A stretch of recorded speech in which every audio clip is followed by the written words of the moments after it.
कल जो पैराग्राफ हुआ था अंत में उसको पढ़ के आगे बढ़ेंगे। इसमें कहा गुरुदेव ने, उपदेश देने का अधिकारी तुझे किसने बनाया उपदेशक? पुस्तकों ने या सृष्टि नियंता ने? समझदार न है कहेगा परिश्रम किया है, लगन से विद्या पढ़ी है, तो क्या उपदेश भी न दूं? और अधिक समझदार होगा तो कहेगा सब उसकी माया है, उसी ने मुझे उपदेशक बनाया है। पागल क्यों उस उपदेशक से वाद विवाद करेगा, क्योंकि उसने तो वो पुस्तकें पढ़ी नहीं जिनके बल पर उपदेशक अपना अधिकार जताता है। उसने तो अपना दिल देखा है, वह भी किसी की कृपा के फलस्वरूप। उसके पास अहंकार करने को तथा अधिकार जताने को कुछ भी नहीं। किसी की कृपा का आधार पाकर वह नम्र शब्दों में प्रदाता से जिज्ञासा कर रहा है कि तुम्हें क्या दूं। प्रदाता मुस्कुराता है पागल की जिज्ञासा पर। जिज्ञासु बनाकर भेजा, ज्ञान प्रदान करवाया उसे पागल को सद्गुरु के द्वारा। अपनी देख रेख में रखा, जहां कहीं भ्रम भी हुआ निवारण करवाया सद्गुरु के द्वारा। उस पागल से वह प्रदाता क्या ले समझ नहीं पाता।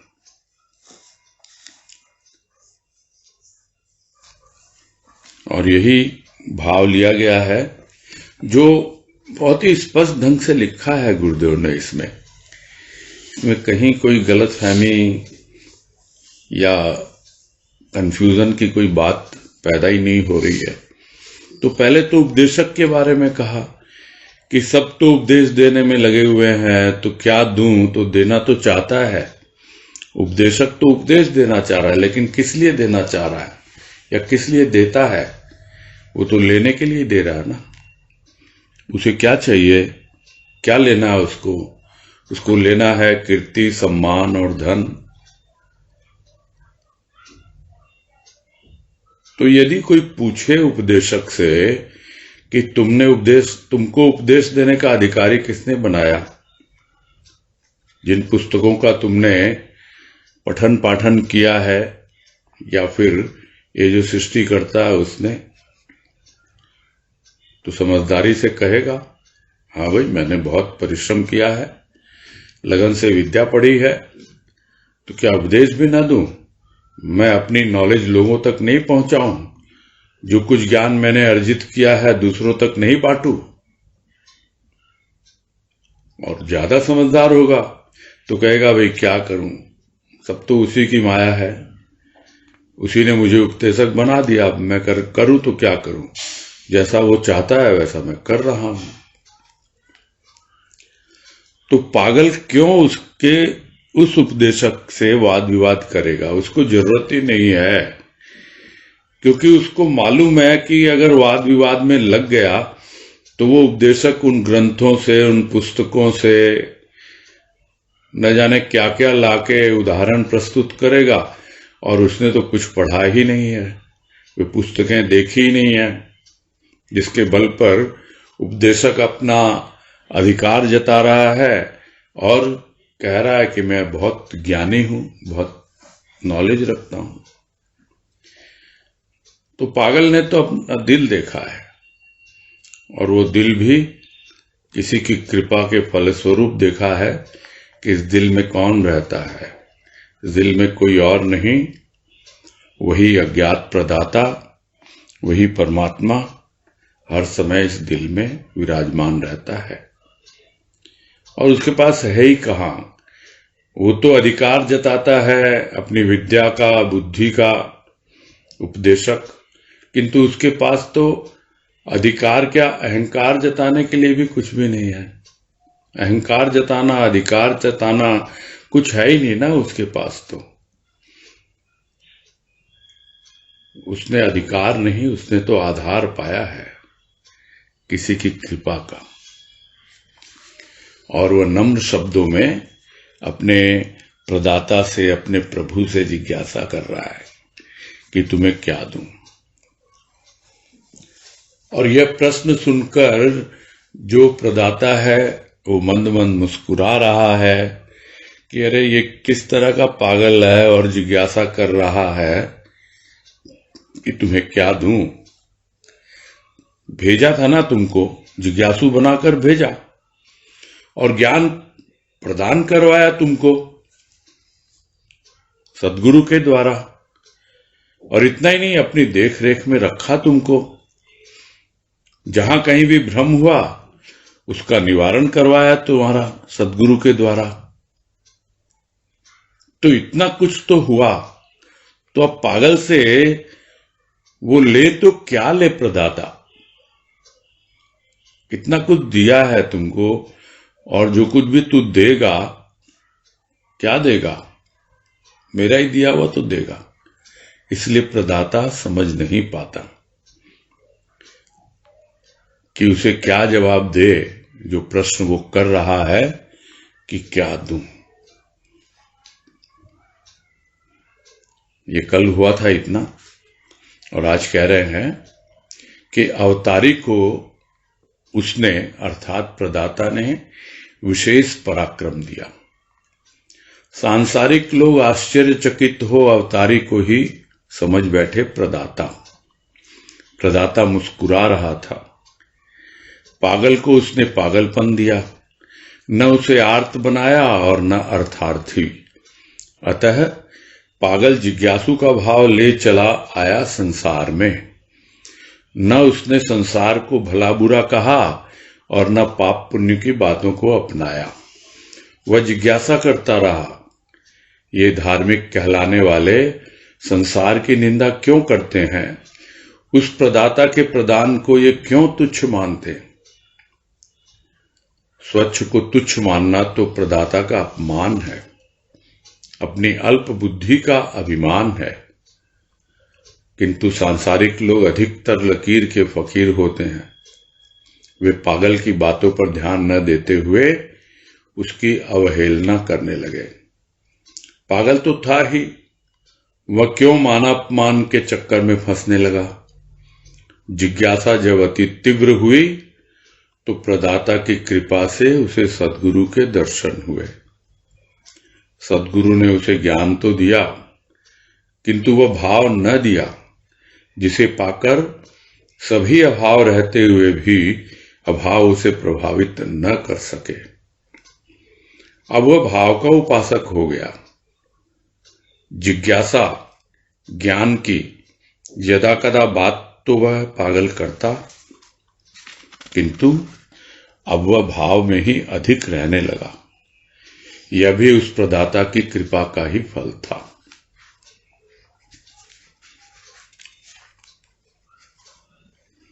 और इस पैराग्राफ में अपने जीवन को गुरुदेव ने इतने स्पष्ट ढंग से लिखा है,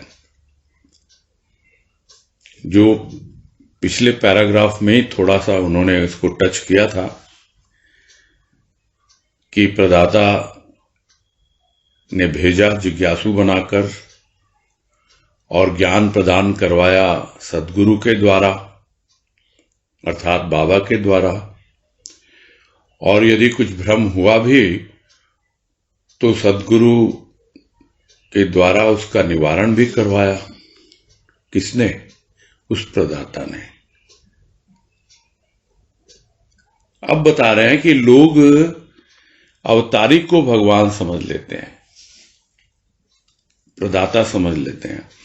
लोग सद्गुरु को भगवान समझ लेते हैं, प्रदाता समझ लेते हैं, किंतु वास्तव में वो प्रदाता है कौन?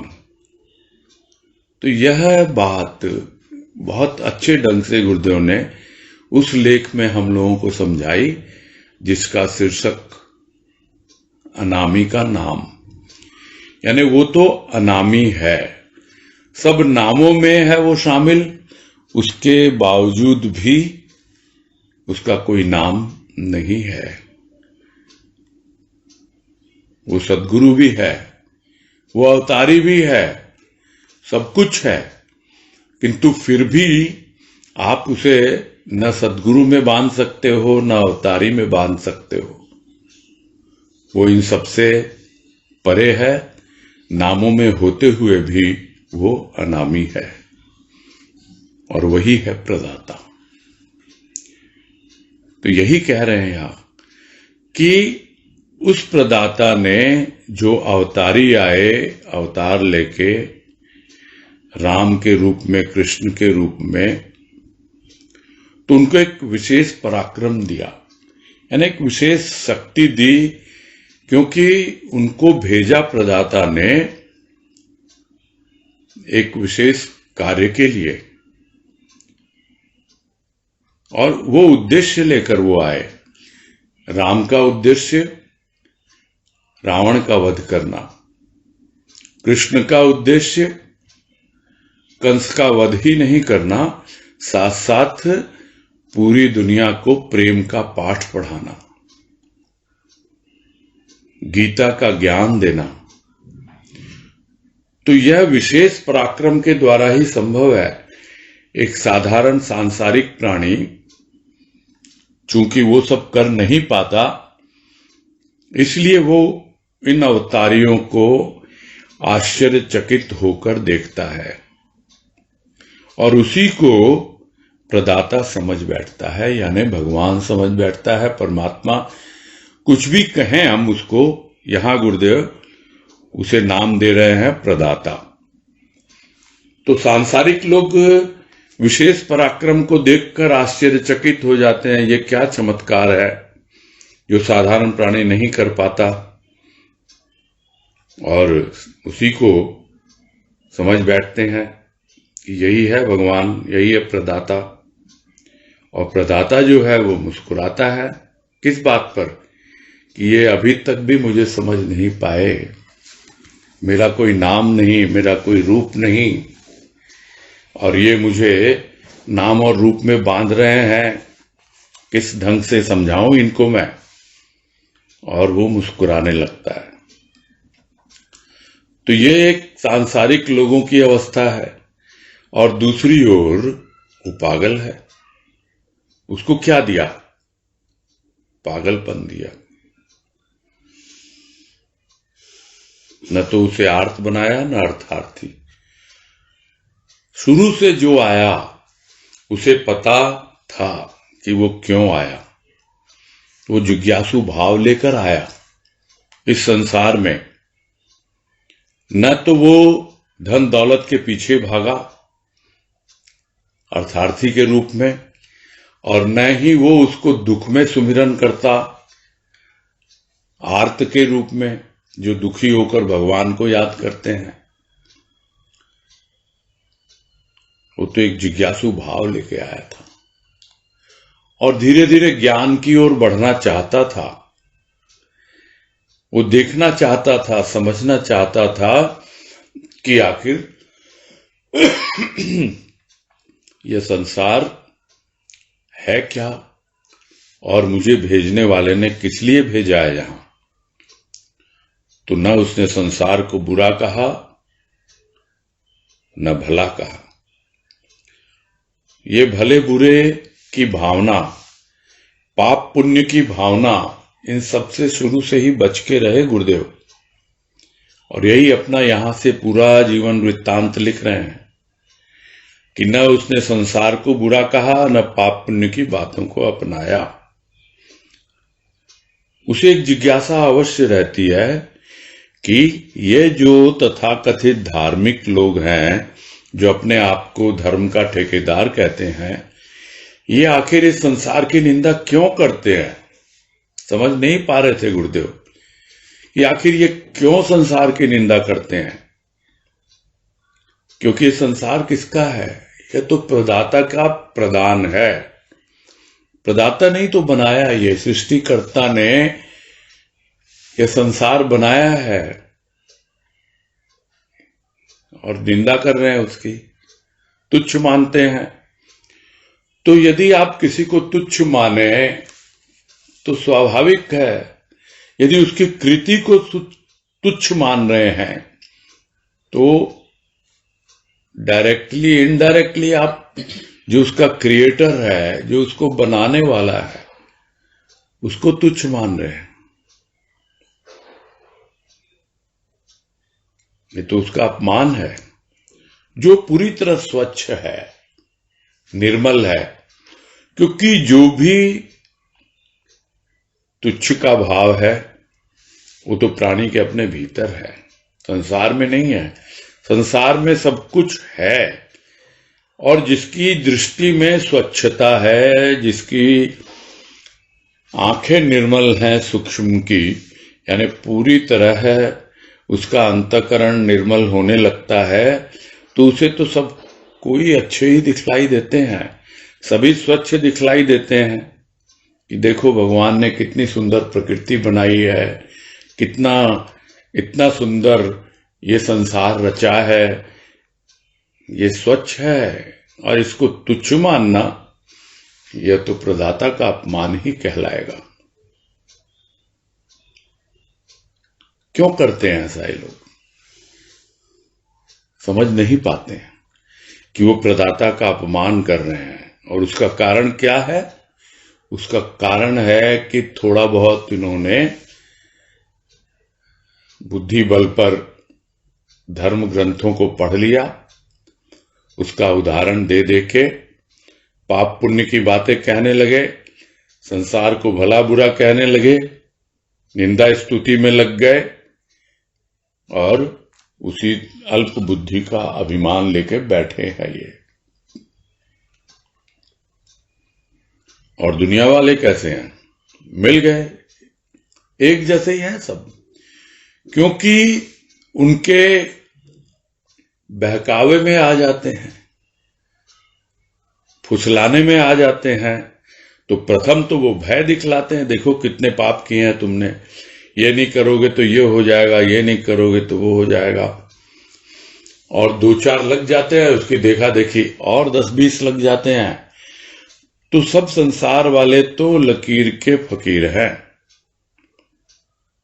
यानी जो चल रही है परंपरा, जो सबकी मान्यताएं हैं, बस उसी के पीछे पीछे लग गए लाइन में। वो भाई लाइन में लगोगे तो पता नहीं कब तुम्हारा नंबर आएगा और कहां जा रहे हो तुम, ये भी पता है।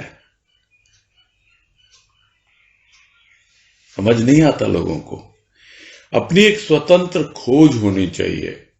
अपने भीतर की जो जिज्ञासा है उसको शांत करने के लिए जब तक प्राणी के भीतर इस तरह की भावना ना आए कि भाई ठीक है, इसने तो ऐसे किया, उसने तो ऐसे किया, उसका सार ग्रहण करें, जो भी अच्छा लगता है, जो हमारे काम का है उसको ग्रहण करें। कहने को तो हम कहते हैं हम सत्संगी हैं, बहुत पुराने लगे हुए हैं सत्संग में, तो बाबा से हमने क्या ग्रहण किया, गुरुदेव से क्या ग्रहण किया? और हम में से बहुत से लोग जो उनकी नेक्स्ट जनरेशन है, ताई जी, माता जी, बीबी जी, उनसे क्या ग्रहण किया? किसी न किसी के संपर्क में सब लोग आए हैं। और उसके बाद की जनरेशन, उन लोगों ने क्या ग्रहण किया? राजमां से, गंगा मां से क्या ग्रहण किया?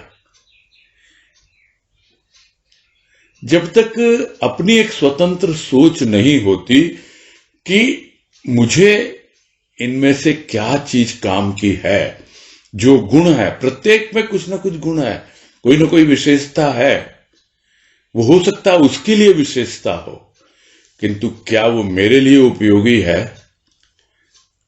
जब तक इस भावना को लेके नहीं चलेगा प्राणी, तब वो लकीर का फकीर ही कहलाएगा। यहां तो गुरुदेव कह रहे हैं सांसारिक लोगों के लिए, जो धर्म के ठेकेदार हैं वहां लाइन लगा के खड़े हैं, किंतु यही बात सत्संग में भी लागू होती है, इसमें किसी को संदेह होना ना चाहिए। और यही गुरुदेव बता रहे हैं कि मैंने किस तरह से एक अपनी स्वतंत्र सोच रखी, एक जिज्ञासु का भाव लेकर के आया संसार में, और पता था कि जो कुछ भी अधूरा रह गया है पिछले जन्म में, उसे मुझे पूरा करना है इस जन्म में। तो संसारिक लोग कहां सुनेंगे गुरुदेव की बात। वो तो लकीर के फकीर हैं, वो पागल की बातों पे ध्यान नहीं देते, उसकी अवहेलना करते हैं। अवहेलना करना मतलब क्या हुआ? यहां तिरस्कार नहीं लिखा है गुरुदेव ने, अवॉइड करते हैं उसको नेग्लेक्ट करते हैं, ध्यान ही नहीं देते क्या बोल रहा है, कि कुछ अलग बोल रहा है, कुछ इसकी सोच अलग है, कुछ इसका कहने का लहजा अलग है, इसकी अभिव्यक्ति, इसका भाव विचार कोई सुनने को तैयार नहीं, अवहेलना कर रहे हैं। किंतु वो तो पागल था, वो इन सब के चक्कर में क्यों पड़ने लगा कि अवहेलना कर रहे हैं, मेरा अपमान कर रहे हैं। कुछ ऐसे भी मिल जाते हैं जो मान भी करते हैं, तो मान अपमान दोनों चलता रहता है, किंतु वो उस पर ध्यान नहीं दे रहा था, उसके चक्कर में फंसने वाला नहीं। क्यों फंसने लगा वो उसके चक्कर में? और जब जिज्ञासा बहुत तीव्र हो गई उनकी, तो क्या हुआ? तब उस प्रदाता ने कृपा की और सद्गुरु के दर्शन हुए उन्हें, यानी बाबा के दर्शन हुए, बाबा के बारे में सुना और गए। ये सब कहानी तो हम लोग को मालूम है, किंतु गुरुदेव के भीतर क्या भाव चल रहा है वो समझे हम, और वो बता रहे हैं, अपनी लेखनी के द्वारा बता रहे हैं। ये मुंह से बोली हुई बात नहीं है, लिखी हुई बात, सोच समझ के लिखी हुई बात है।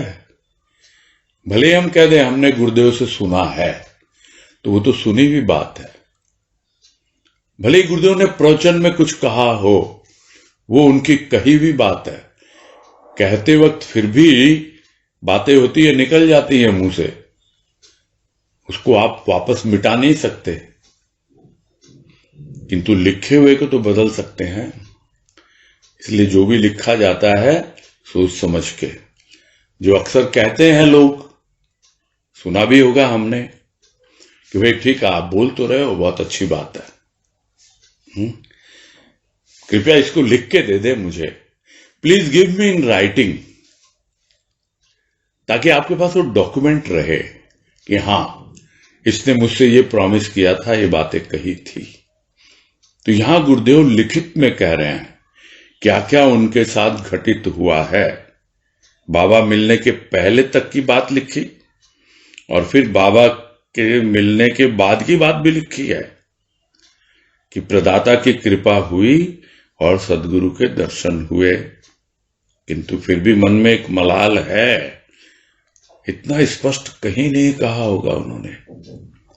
और वो क्या कि सदगुरु ने ज्ञान तो दिया, किंतु वह भाव न दिया जिसे पाकर सभी अभाव रहते हुए भी अभाव उसे प्रभावित न कर सके।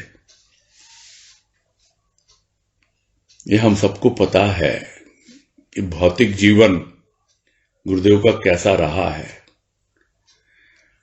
बाबा के मिलने के पहले भी और बाबा मिलने के पश्चात भी जो भौतिक अभाव हैं उनके जीवन में, किंतु उन भौतिक अभावों से कहीं न कहीं वो प्रभावित होते रहे। ज्ञान तो मिल गया उनको, किंतु वो भाव नहीं मिला।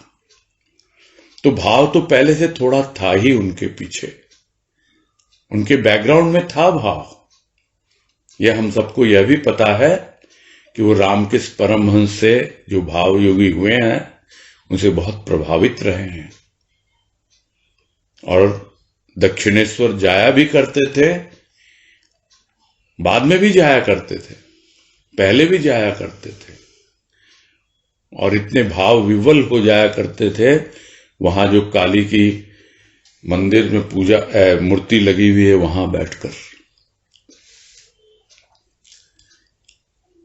वो उनकी अवस्था थी। किंतु हाँ, जब ज्ञान आ गया तब उनका भाव का रूप बदल गया। और वही बता रहे हैं कि अब धीरे धीरे उन्हें वो भाव मिलने लगा कि अभाव रहते हुए भी वो अभाव उसे प्रभावित न कर पाए, इसलिए वो भाव का उपासक हो गया। यानी उस भाव में अब ज्ञान आ गया, और या यूं कहें कि उस ज्ञान में अब भाव आ गया। कोई यह ना समझे कि यह पुरुषोत्तम भैया बोल रहे हैं, ये गुरुदेव खुद लिख रहे हैं इन सब बातों को, जो हमेशा सुनते रहे होंगे मेरे मुख से आप लोग, कि यह जो भाव और ज्ञान, इसका समावेश गुरुदेव ने कितना अच्छे से किया है। और ये भी कह रहे हैं कि जिज्ञासा, ज्ञान की बातें तो वो यदा कदा ही करते थे। ये उनके प्रवचन उसके गवाह हैं। प्रवचनों में ज्ञान की बातें बहुत कम, किंतु हां, जो पुस्तकें लिखी हैं उनमें बहुत ज्यादा ज्ञान भरा हुआ है। और हम कर रहे हैं पुस्तकें, और हम लोगों को समझ में आ रहा है, उनकी कृपा से अनुभव भी मिल रहे हैं, और हमारे भीतर जो जिज्ञासा है और तीव्र होती जा रही है। और उनकी कृपा हुई तो एक न एक दिन हम भी उस अवस्था तक पहुंच पाएंगे जिसका वर्णन वो यहां कर रहे हैं, कि वो भाव का उपासक हो गया। ज्ञान की, जिज्ञासा की बातें तो यदा कदा करता, किंतु अब वो भाव में अधिक रहने लग गया। तो यह क्या था? यह भी उस प्रदाता की कृपा का ही फल था।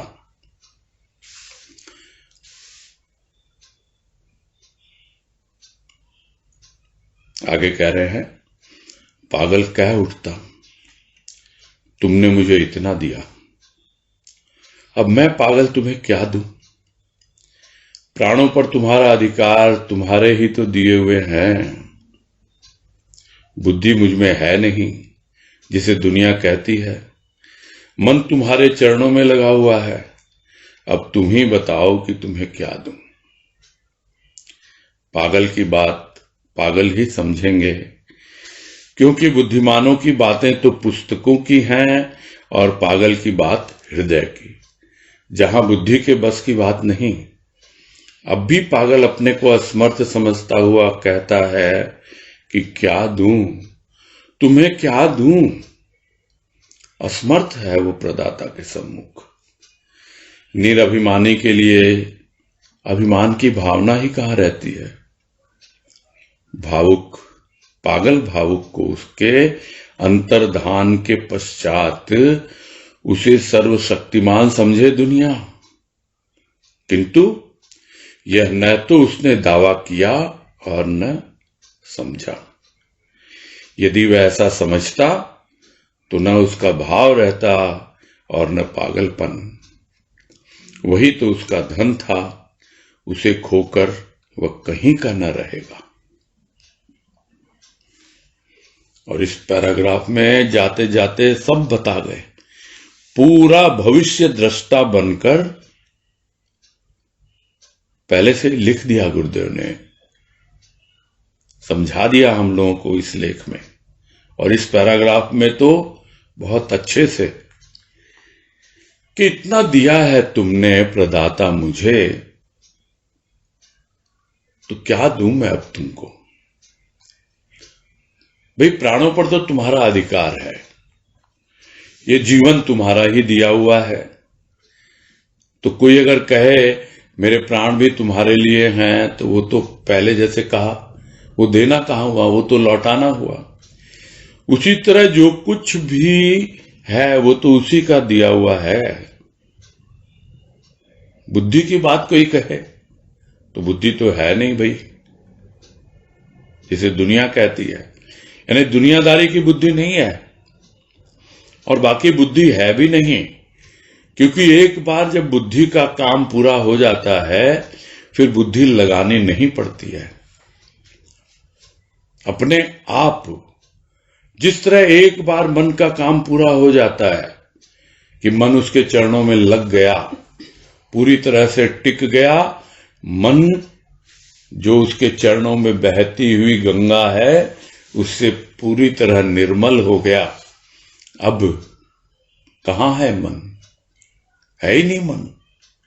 कहां है बुद्धि? है ही नहीं बुद्धि, कुछ भी नहीं है। जो कुछ भी होता है वो भाव के द्वारा ही होता है। लोग भले ही समझें कि ये क्या है, ये मन से कह रहा है, हृदय से कह रहा है, बुद्धि से कह रहा है या अहंकार से कह रहा है, उसका हिसाब किताब उसके पास बिल्कुल नहीं होता। वो जो कुछ भी कह रहा है कि क्या दूं, ये उसका भाव है।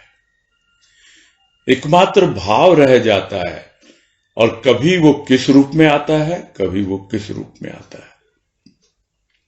तो यही कह रहे हैं कि कह उठता है पागल, क्या दूं तुम्हें, तुम ही बताओ ना।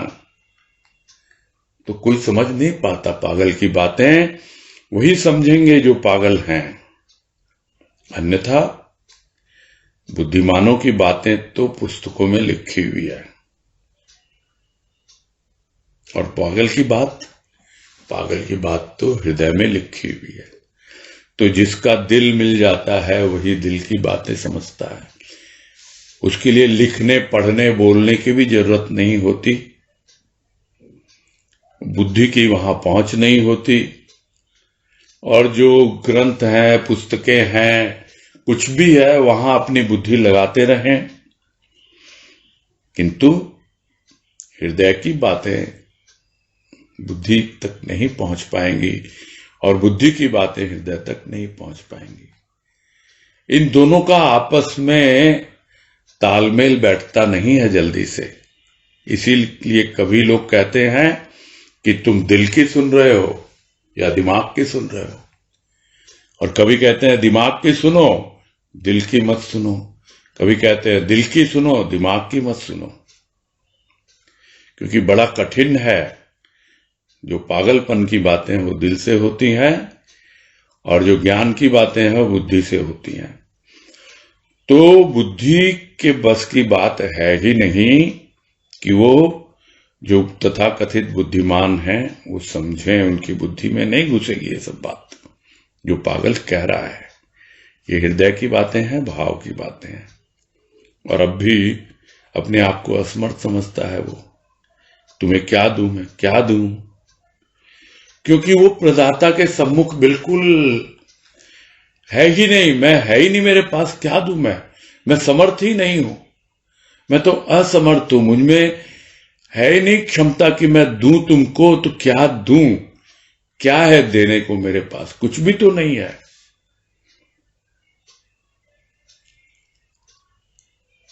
थोड़ा बहुत अभिमान होता है लोगों के पास, किंतु जो निराभिमानी है वो क्या देगा? अभिमान की भावना है ही नहीं कि मैं देने वाला हूं। नहीं, तूने दिया, किंतु तूने दिया तो मैं दूं, तो आखिर क्या दूं तुमको?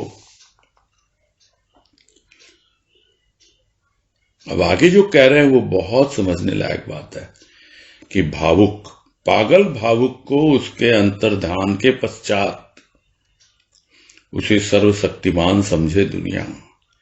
यानी कह रहे हैं भले ही मैं चला जाऊंगा इस दुनिया से, अंतर्ध्यान हो जाऊंगा, और उसके पश्चात यही समझे लोग मुझे कि मैं ही सर्वशक्तिमान हूं। क्योंकि वो खुद भी कहते थे कि जब तक 3.5 हाथ के इस शरीर में हूं मैं, तुम लोग मुझे समझ नहीं पाओगे, किंतु जब ये शरीर का बंधन छूट जाएगा तब मैं भी सर्वव्यापी हो जाऊंगा, और तुम तब समझ पाओगे कि सर्वव्यापी क्या होता है। तो समझेंगे लोग, सर्वशक्तिमान समझे दुनिया, भले ही समझे, किंतु उसने यह दावा नहीं किया कि मैं सर्वशक्तिमान हूं। हां, सर्वव्यापी हो सकता हूं मैं। अब तुम कुछ भी समझो, कहते थे गुरुदेव, तुम मुझे सदगुरु समझो। कोई मुझे सदगुरु कहता है, कोई गुरु जी कहता है, कोई मास्टर जी कहता है, कोई भाई जी कहता है, कोई पिताजी कहता है, कोई कुछ कहता है, किंतु मैं कौन हूं? मैं तो आध्यात्मिक पथ पे तुम्हारा साथी हूं। तो यह उनकी ओर से एक हमारे प्रति कमिटमेंट है। अब हमारा उनके प्रति क्या कमिटमेंट है, हमको ये देखना है। वो तो कह रहे हैं मैं हमेशा तुम्हारे साथ हूं आध्यात्मिक पथ पर। क्या हम आध्यात्मिक पथ पर उनके साथ का अनुभव करते हैं? ठीक है, सर्वशक्तिमान है, वही सदगुरु है, वही भगवान है, वही आत्मदेव है, सब कुछ वही है, इसमें कोई संदेह नहीं है। किंतु ऐसा दावा उन्होंने नहीं किया, कभी कहा नहीं कि तुम भगवान की तरह मेरी पूजा करना, मुझे भी अवतारी कहना, क्योंकि मैं अवतारियों की तरह कोई विशेष पावर लेके नहीं आया, मुझे कोई विशेष पराक्रम नहीं मिला। मैं तुम जैसों की तरह साधारण जीवन व्यतीत करके तुम्हारे सामने एक उदाहरण प्रस्तुत करके जा रहा हूं, जो तुम्हारे लिए एक प्रेरणा स्रोत बने। ये सब बातें उन्होंने कही भी हैं, लिखी भी हैं, और यहां इतना स्पष्ट ढंग से कह रहे हैं। कभी दावा नहीं किया कि मैं सर्वशक्तिमान हो जाऊंगा अंतर्ध्यान के पश्चात। क्यों? क्योंकि समझा ही नहीं, अपने आप को कुछ समझा ही नहीं। हाँ, सर्वव्यापी हो जाऊंगा, यहां यह समझना बहुत आवश्यक है। सर्वव्यापी और सर्वशक्तिमान।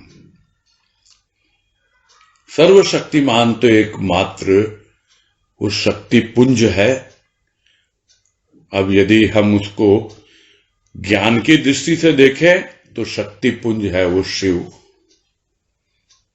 शिव की ही शक्ति है, और शक्ति का घनीभूत रूप वो शिव है, वही सर्वशक्तिमान है। यह आध्यात्मिक दृष्टि से है, ज्ञान की दृष्टि से है। और नहीं तो शक्ति के तो अनेक कार्य होते हैं, अलग अलग ढंग से होते हैं, किंतु जो सर्वशक्तिमान है वो तो वो अज्ञात प्रदाता ही है। तो कभी गुरुदेव ने ये दावा नहीं किया और न ऐसा समझा। और यदि वो ऐसा समझता तो बोल रहे हैं क्यों नहीं समझा? ऐसा समझता तो न तो उसका भाव रहता और न ही वो भाव का पागलपन रहता, इसलिए नहीं समझा। और वही तो उसका धन था, वो भाव ही तो उसका परम धन था, भाव ही तो उसके लिए सब कुछ था। वो शक्ति की बात क्यों करे कि इसकी शक्ति, उसकी शक्ति, अज्ञात शक्ति? वो तो अज्ञात प्रदाता कह रहा है, अज्ञात शक्ति नहीं कह रहा। वो तो भाव कह रहा है। उस भाव में क्या है, वो तो जो भाव में जिएगा उसको पता लगेगा। वो भाव ही उसके लिए धन बन जाता है, परम धन बन जाता है, वही उसके लिए सब कुछ बन जाता है। और उसे खो करके क्या रह गया फिर उसके पास? तो अपने आप को जो समझने लगता है, जो अभिमान को अपनाने लगता है, उसका तो रहेगा नहीं। या तो भाव रहेगा और या अभिमान रहेगा। यदि अभिमान सर पे चढ़ने लग गया तो भाव खत्म होने लगता है, उसे खो करके वो कहीं का नहीं रहता। फिर ये सब बातें समझा रहे हैं गुरुदेव अच्छी तरह से, इसलिए बड़ा सावधान रहना है। अपना अनुभव लिख करके हम सबको बिल्कुल स्पष्ट रूप से समझा दे रहे हैं। यहां आगे कह रहे हैं, प्रकृति ने दिया पुरुष को, प्राणी को, जड़ को, चेतन को आनंद। यदि प्राणी आनंद में विभोर न हो सके तो प्रकृति का क्या दोष? नक्षत्रों से सुसज्जित रजनी ने स्वयं आनंद उठाया तथा नक्षत्रों की कामना पूर्ण की। अभागा प्राणी कामना का पूर्णत्व न देख पाया और न समझ पाया, तो कामना को दोषी ठहराना कहां तक उचित है? समुद्र की उत्ताल तरंगों ने उत्थान भी देखा, पतन भी। तरंगे समुद्र में ही समाई, विलग न हुई। मनुष्य ने यह देखते हुए भी शिक्षा ग्रहण न की, असफलता के लिए 8 आंसू बहाए तथा सफलता पर फूला न समाया। ये तो प्रकृति के खेल हैं, जिन्हें न समझ मनुष्य सदा भाग्य को कोसता रहा, आनंद न उठाया। और अब थोड़ा गंभीर रूप में समझा रहे हैं कि समझो भाई, क्या सार निकला इन सब बातों का। इन सब बातों का सार यही निकला कि प्रकृति ने सबको दिया है। किसको? पुरुष ने प्रकृति को दिया और प्रकृति ने वापस पुरुष को लौटा दिया। शिव ने शक्ति को दिया बहुत कुछ और शक्ति ने वापस लौटा दिया शिव को। जो बात कल भी हो रही थी कि जो कुछ देने वाला देता है, यह आदान प्रदान ये प्रकृति में होता है। वापस पहुंच जाए वहां पर, तो प्रकृति को किसने दिया? पुरुष ने। और प्रकृति देती है, पुरुष को देती है, और उस सृष्टिकर्ता की जो कृति है प्राणी, उसको देती है। और इतना ही नहीं, जड़ को, चेतन को, सबको देती है। क्या देती है? आनंद देती है। यानी वो दे करके आनंद उठा रही है। यानी देने में कितना आनंद है, इस बात को गुरुदेव यहां समझा रहे हैं। तो प्रकृति ने दिया, पुरुष को दिया, प्राणी को दिया, क्योंकि वो प्राणी पुरुष की ही कृति है। जितनी सहायता प्रकृति ने की वो कर रहा है, पुरुष को दिया वो भी कर रहा है। सब कुछ इतना सहज रूप में होता है कि जड़ चेतन किस अवस्था में भी हो प्राणी, वो यदि उस आनंद की लेश मात्र भी अनुभूति कर पाए, तो कम से कम जिस क्षण उसने उस आनंद की अनुभूति की है, उस क्षण में तो वो आनंद विभोर हो ही सकता है। जिसको गुरुदेव ने कहा लेख में, आनंद कहां में, कि कहां नहीं है आनंद, यह तो हमारी दृष्टि पर निर्भर करता है। और यदि थोड़ा सा भी, लेश मात्र भी, जरा सा भी आनंद अनुभव में आता हो, बस उसको पकड़ लें, उसको अनुभव करें और उसमें विभोर हो जाएं। उस वक्त चिंता न करें कि रात है या दिन है। रात है कोई बात नहीं, भोर भी होगी, विभोर होंगे तो भोर भी होगी अपने आप ही। तो यदि आनंद में विभोर नहीं हो पाया प्राणी, तो इसमें प्रकृति का दोष क्या है? तो यह तो एक प्रकृति का बाहरी रूप, स्थूल प्रकृति का, जो रात्रि के समय सुसज्जित करती है अपने आप को। कौन? रजनी। वो रात किससे सुसज्जित करती है? नक्षत्रों से। यानी ये तो रजनी की एक साड़ी है जिसमें छोटे छोटे तारे जड़े हुए हैं, और उस साड़ी को पहन के वो रात इतनी सुंदर लग रही है, जगमगा रही है, कितनी अच्छी लग रही है। तो वो स्वयं तो आनंद उठा ही रही है रजनी, और वो ग्रह नक्षत्र वो भी आनंद उठा रहे हैं। उनकी कामना पूर्ण हो रही है कि अरे इस रजनी ने हमको अपनाया और हमें वो प्रकाश दिया। तो यह जितने छोटे छोटे प्राणी हैं, यह सब टिमटिमाते हुए तारे हैं। ये तारे कहां आए हैं? इस जमीन पर आए हैं, इस पृथ्वी पर। ये तारे जमीन पर हैं, भेजे हुए हैं उस रजनी के द्वारा, उस प्रकृति के द्वारा, और वो अपने आप को सुसज्जित कर रही है। लेकिन कब? जब नक्षत्रों की कामना पूर्ण होती है। किंतु ये छोटे छोटे टिमटिमाते हुए प्राणी के रूप में तारे ये समझ ही नहीं पाते कि अरे हमारी कामना तो पूर्ण कर रही है ये प्रकृति, देख ही नहीं पाते। ये अभागा प्राणी अपनी कामना के पूर्णत्व को ही नहीं देख पाता, समझ पाता, और फिर कामना को दोषी ठहराता है। अरे तुम्हारी जितनी पात्रता है, तुम्हारी जितनी क्षमता है, वो तुमको दे रही है ना प्रकृति। जितना तुमको चाहिए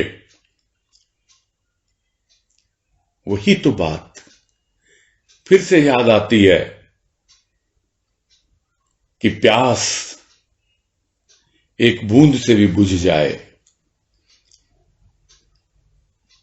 सागर के पास आए हम, किंतु हमें समझ में आना चाहिए कि हमारी कामना का पूर्णत्व है। एक बूंद भी हमें तृप्त कर देती है। जिस तरह ये छोटे छोटे नक्षत्र अपनी कामना की पूर्ति कर रहे हैं कि हाँ, प्रकृति ने उन्हें अपनाया है, रजनी ने उन्हें अपना अंग वस्त्र बनाया है। कितनी बड़ी एक संतुष्टि का भाव आता है जब प्राणी उसमें आनंद उठाता है। तो कामना का पूर्णत्व जब देख पाएगा प्राणी, तभी समझ पाएगा, नहीं तो कामना को दोषी ठहराता रहेगा। अरे भाई, त्याग करना ही है ना, तो कामना का त्याग करो। इस कामिनी को, इस रजनी को क्यों दोषी ठहरा रहे हो कि मेरे जीवन में रात ही रात है, कब प्रभात होगी। अरे आनंद में विभोर हो, भोर भी आएगी। आनंद मनाओ, अपनी कामना को पूर्ण करने की अनुभूति पाओ, तब समझ में आएगा कि हां, अब मैं संतुष्ट होना सीख रहा हूं, अब मैं तृप्त होना सीख रहा हूं। कामना को दोषी नहीं ठहराना, कामना का ही त्याग करना है। कामनी का क्या त्याग करेगा कोई, जो वाणी में कहा गुरुदेव ने। कामना का त्याग करेंगे कब? जब हमें लगेगा पूर्णत्व हो रहा है, यानी उस अवस्था विशेष में हम पूर्णता का बोध पाते रहें। जिस प्रकार समुद्र की उत्ताल तरंगों का उत्थान पतन हम देखते ही रहते हैं। कभी इतनी ऊंची ऊंची लहरें हैं और फिर नीचे हो जाती हैं, तो ऊपर होती हैं तो वो उत्थान है उसका, नीचे जाती हैं तो पतन है। तो यह तो है, समुद्र का जीवन है। वैसे ही है प्राणी का जीवन, कभी उत्थान है कभी पतन है। किंतु कहां जा रही हैं ये तरंगे? समुद्र में वहीं से उठ रही हैं और वहीं पर समा रही हैं, अलग नहीं होती हैं। वैसे ही है, कितना भी प्राणी उछल कूद मचा ले, कितना ही समझ ले मैं ये हो गया, मैं वो हो गया, और जब नीचे गिरता है तो समझ ले अरे क्या हो गया मेरे साथ। तो रहेगा तो इसी प्रकृति में, रहेगा तो इसी दुनिया में, इस संसार सागर में ही रहेगा। तो यही तो खेल है। ये सब कुछ देखते हुए भी मनुष्य समझ नहीं पाता है। जब उत्थान होता है तो लगता हा, क्या हो रहा हूं मैं, कितना अहंकार बढ़ता है। और जब पतन होता है, यानी असफलता होता है, असफल होता है, तो फिर 8 आंसू, ये एक मुहावरा है, 8 आंसू बहाना, यानी कि बिल्कुल सुबक सुबक के रोना। कितनी तकलीफ होती है सफलता नहीं मिलती जब, और सफलता मिलती है तो कितना अहंकार फूल जाता है उसका। तो ये खेल है प्रकृति के, सब कुछ प्रकृति में हो रहा है। प्रकृति ही है जो समुद्र के रूप में बाहर दिखती है, रजनी के रूप में दिखती है बाहर। तो उससे तो हम तृप्ति लेना सीखें, और जो जीवन में उतार चढ़ाव आ रहे हैं उस सागर से सीखें। सब प्रकृति के खेल हैं। इसी तरह हमारे भीतर की प्रकृति में भी ये सब खेल चलते रहते हैं, और जो इसे समझ लेता है वो समझ लेता है, और नहीं तो भाग्य को कोसता रहेगा। मेरे भाग्य में ये नहीं, मेरे भाग्य में वो नहीं। क्या गुरुदेव क्या कर रहे हो तुम, इतने लोगों को आगे बढ़ा दिया तुमने, मैं तो वहीं का वहीं पड़ा हुआ हूं अभी, या पड़ी हुई हूं। मतलब अपने आप को कोसते रहो, मेरे भाग्य में नहीं है ही क्या। ये सब खेल है, आगे बढ़ना है, तृप्त होना सीखना है। कामना की पूर्ति किस तरह हो रही है उसको समझना है, और किस तरह जीवन में उतार चढ़ाव आता है, चलता रहता है। ये भाग्य को दोष देना कहां तक उचित है, और इसीलिए आनंद नहीं उठा पा रहा। आनंद अगर उठाना है तो प्रकृति के खेलों को समझे और साथ ही साथ सीखें उनसे, तब मालूम पड़ेगा कि हाँ भाई प्रकृति ने क्या दिया है पुरुष को और प्राणी को, जड़ और चेतन को। आनंद ही आनंद दिया है, और उस आनंद का ही हमें आनंद उठाना है। बस यही पूरा करते।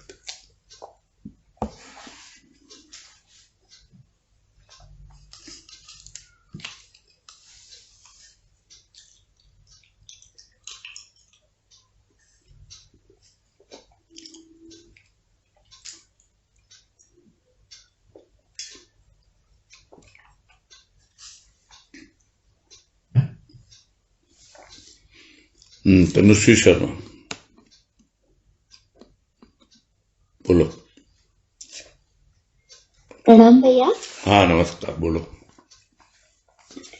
ये जो आज बात आई कि गुरुदेव के पास भाव तो था पहले, लेकिन जब उनको ज्ञान आया बाबा से, उसके बाद ही वो भाव अभावों को दूर कर पाया, ऐसा मतलब है? हाँ, वो भाव का महत्व समझे, ज्ञान का महत्व समझे, इसलिए वो भाव के उपासक हो गए। उसके पहले उनका भाव जो था वो एक उद्वेग के रूप में आता था, भाव विवल होते थे। जो बात आई कि वो दक्षिणेश्वर में काली मंदिर के सामने बैठते भी थे और आंसू बहते रहते थे, उनके भाव के आंसू। भाव तो था, बहते रहते थे, टिकते नहीं थे। बाबा से ज्ञान हुआ तब उनको भाव का महत्व समझ में आया, और वो भाव का उपासक बने कि ये एकमात्र भाव ही है जो अभाव रहते हुए भी अभाव से प्रभावित नहीं होने देगा।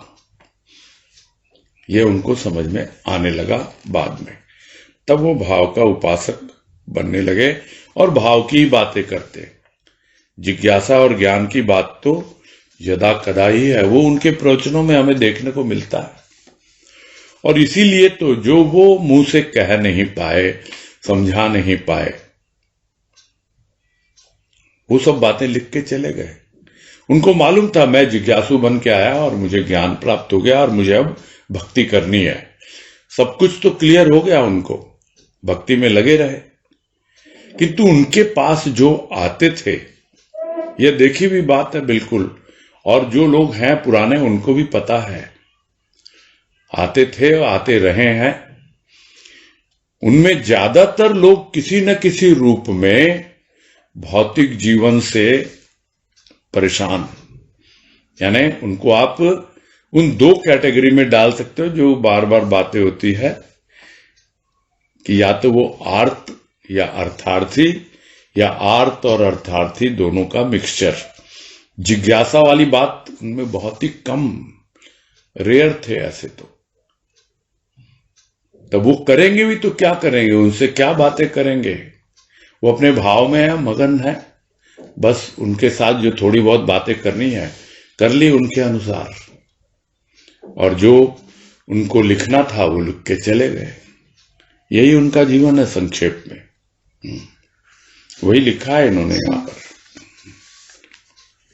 तो इसको ऐसे समझ सकते हैं कि पहले बाबा से मिलने पर के पहले गुरुदेव का भाव हृदय में था, फिर बाद में बुद्धि में आ गया जब बाबा से मिले। नहीं, भाव तो भाव था ही ना। भाव में वो गंभीरता, गहनता, प्रगाढ़ता नहीं थी, ये कहने का मतलब है। अच्छा, ठीक है। तो ज्ञान आने से वो आ गई उनमें। हाँ, ज्ञान आने से वो आना शुरू हुआ। जब तक आप उपासना दोनों को कोरिलेट नहीं कर पाते हैं ना लोग, ये प्रॉब्लम है। तो गुरुदेव ने उनको आपस में कोरिलेट किया कि मुझे भाव तो था, ज्ञान भी आया, लेकिन इस ज्ञान से मेरा अभाव तो दूर नहीं हो रहा है। तब उन्होंने भाव की उपासना की और धीरे धीरे उनको समझ में आया कि ये भाव ही है जो अभाव रहते हुए भी तुमको प्रभावित नहीं करेगा। अच्छा, हाँ भैया, प्रणाम। हरिओम। हरिओम हरिओम। हाँ, सुधा तुलसा।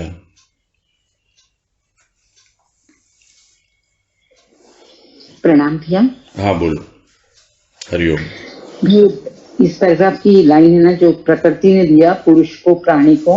हाँ, तो इसमें ये लाइन आई थी कि नक्षत्रों से सुसज्जित रजनी ने स्वयं आनंद उठाया तथा नक्षत्रों की कामना पूर्ण की। तो ये वाली बात कम समझ में आई कि नक्षत्रों की कामना पूर्ण की, कि रजनी ने आनंद उठाया वो तो समझ में आ रहा है, लेकिन इसमें नक्षत्रों की कामना पूर्ण की से तात्पर्य मतलब कि नक्षत्रों को भी, मतलब जो उनके अंदर सौंदर्य था वो प्रकट हुआ। जी हाँ, ऐसे है कि जी हाँ, उनकी कामनाएं पूर्ण की कि वो छोटे छोटे हैं, समझ नहीं, कोई दिखता ही नहीं है। जब चंद्रमा चमकता है तो कहाँ दिखलाई देते हैं छोटे छोटे तारे। तो वो तो रजनी लेके आती है ना अमावस्या को पूरी तरह से, तब नक्षत्रों की कामना पूर्ण होती है। लोग समझते हैं चंद्रमा पूरा चमके तभी कामना पूर्ण होती है, किंतु नक्षत्रों की कामना क्या है? उनकी कामना ये है हम भले ही छोटे हैं किंतु हमारी कामना जैसी है वो हमारी पूर्ण हो। हम भी रजनी ने जो अपना परिधान ओढ़ रखा है, हम भी उसमें छोटे छोटे तारों के रूप में टंके हुए हैं। ये लोगों को दिखलाई देना चाहिए। ये हमारी कामना है कि हम भी इस सृष्टि के संचालन में कुछ अपना योगदान कर रहे हैं। भले ही हम छोटे छोटे प्राणी हैं किंतु सृष्टिकर्ता ने हमें भेजा है और सृष्टि संचालन में हम भी उसका सहयोग कर रहे हैं। ये कामना होती है, पता नहीं हर एक के भीतर होनी चाहिए, नहीं तो वो भाग्य को कोसता रहेगा, कहाँ भेज दिया, क्या किया। नहीं, मेरे को जिसलिए भेजा है मैं उस सृष्टिकर्ता की जो भी है बातें, मैं उसके अनुसार चल रहा हूं और अपनी कामना भी पूर्ण कर रहा हूं। तो रजनी की कामना भी पूर्ण होती है और उन नक्षत्रों की कामना भी पूर्ण होती है। दोनों आनंद उठाते हैं।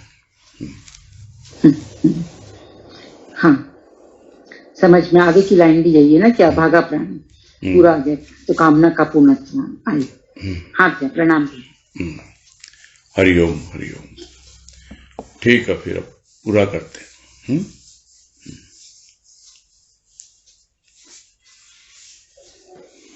ठीक है भैया जी। हरिओम भैया जी। हाँ, हरिओम हरिओम, सबको हरिओम। हरिओम, सबको हरिओम। हरिओम हरिओम हरिओम।